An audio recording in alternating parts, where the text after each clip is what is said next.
जय मसीह की सभी को। मेरे प्रियो, मेरे जीवन में कई बार मैंने जो है कुछ सोच का सामना किया है, शायद आपने भी किया होगा। और इस सोच को जो है कई बार हम अपने मन में लाते हैं कि मैंने परमेश्वर में आकर या यीशु मसीह में आकर मेरे जीवन में क्या पाया। क्या क्या मेरा सही है परमेश्वर में रहना, या मैं फिर से वापस लौट जाऊं जहां में मैं दुनियादारी में या पाप में डूबा था।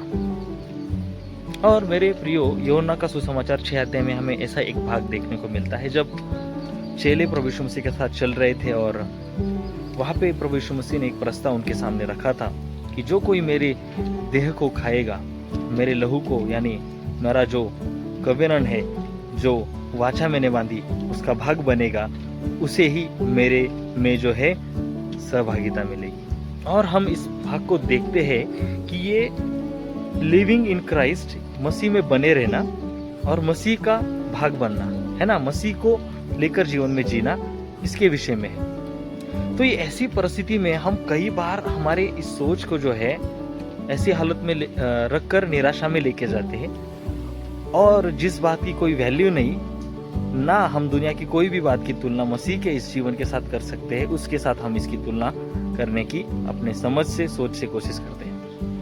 लेकिन मेरे प्रियो, वहां पे जो आगे लिखा है ना, यूहन्ना का 6 अध्याय 63 और 68, ये 2 वचन में बहुत सुंदर बात है।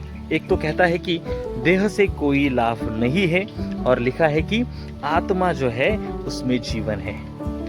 तो आगे जाके जब ये संभाषण या उनकी जो चर्चा है वो हो रही है, उसमें प्रभु यीशु मसीह ने जो है चेलों को कहा उनकी तरफ मुड़कर कि क्या तुम भी मुझे छोड़कर जाना चाहते हो? क्योंकि बहुत से लोग जो प्रस्ताव प्रभु यीशु मसीह उनके सामने रखा, उसको सुनकर प्रभु यीशु मसीह को जो है छोड़कर चले गए। लिखा है कि कई चेले थे जो उसके बाद प्रभु यीशु मसीह के साथ कभी नहीं चले। हमारे जीवन में आज चुनाव हमारे सामने है, लेकिन मैं कहता हूँ कि हमने जो चुना है, जो या परमेश्वर ने हमें दिया है, वो सबसे उत्तम है मेरे प्रियो। लिखा है, पतरस कहता है 68 में 68 में कि हे प्रभु, तुझे छोड़कर मैं कहाँ जाऊँ, हम कहाँ जाए, क्योंकि जीवन की बातें तो तेरे पास है।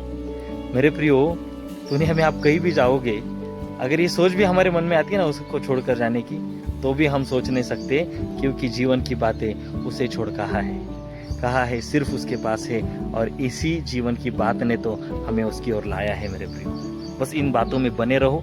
परमेश्वर जो है प्रेम का परमेश्वर, जीवन का परमेश्वर है, वो जो है वो हमें बहुत आयत का जीवन देने आया है, और उसमें बने रहो।